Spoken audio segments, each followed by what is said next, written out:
Bonjour à tous et bienvenue sur boursicoté.com pour cette nouvelle analyse technique du CAC 40 en point matinal avec une configuration qui confirme la phase de consolidation que nous avions déjà détectée hier. On devait préserver la zone des 7380 pour rester sur une belle dynamique haussière.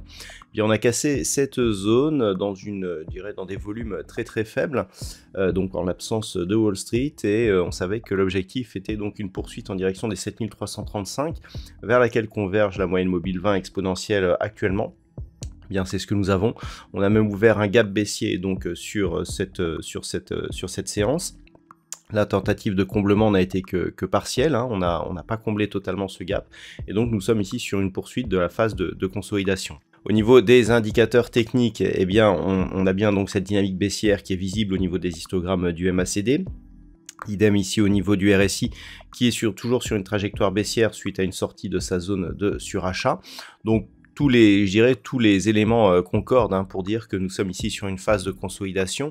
Au niveau des valeurs, eh bien, on a tout de même quelques hausses. Essilor Luxottica gagne 1,68%, Renault plus 0,58, donc un petit peu contre la tendance.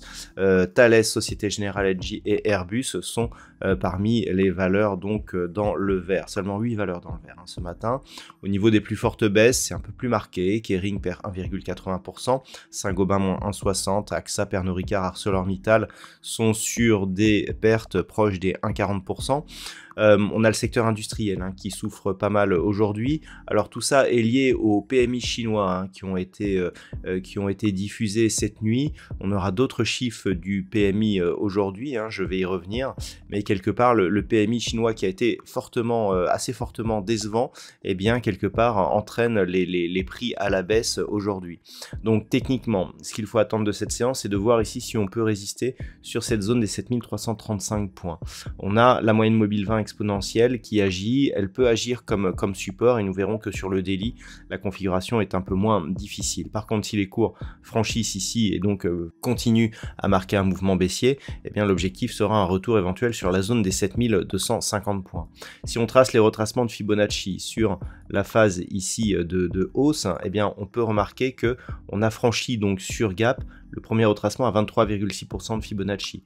Donc l'objectif désormais, c'est l'objectif à 38,2% ici à 7304 points, sachant que la zone des 7250 points en cas de poursuite se trouve dans la zone 50-61,8. Donc jusqu'à cette zone des 7250, on pourrait conserver une légère dynamique haussière. Par contre, sous cette zone là, clairement, les choses commenceraient à changer. Voilà donc ce que l'on peut dire sur cette analyse, sachant que le comblement du gap et le retour au-dessus des 7380 points, eh bien invaliderait ce signal baissier puisqu'on resterait dans une dynamique haussière potentiellement forte. Voilà donc ce que l'on peut dire sur ce point. Donc d'un point de vue macroéconomique, on a parlé de la Chine, on aura le PMI des services en France qui sera dévoilé à 9h50, on aura d'autres PMI dans la zone euro dans la matinée, et puis l'événement que tout le monde attend aujourd'hui, c'est les minutes de la Fed qui auront lieu ce soir et qui seront diffusées à 20h. Voilà donc ce que l'on peut dire sur ce point. Je vous souhaite de passer une bonne séance. On se retrouve dès ce soir pour toutes les autres analyses techniques du site boursicoté.com.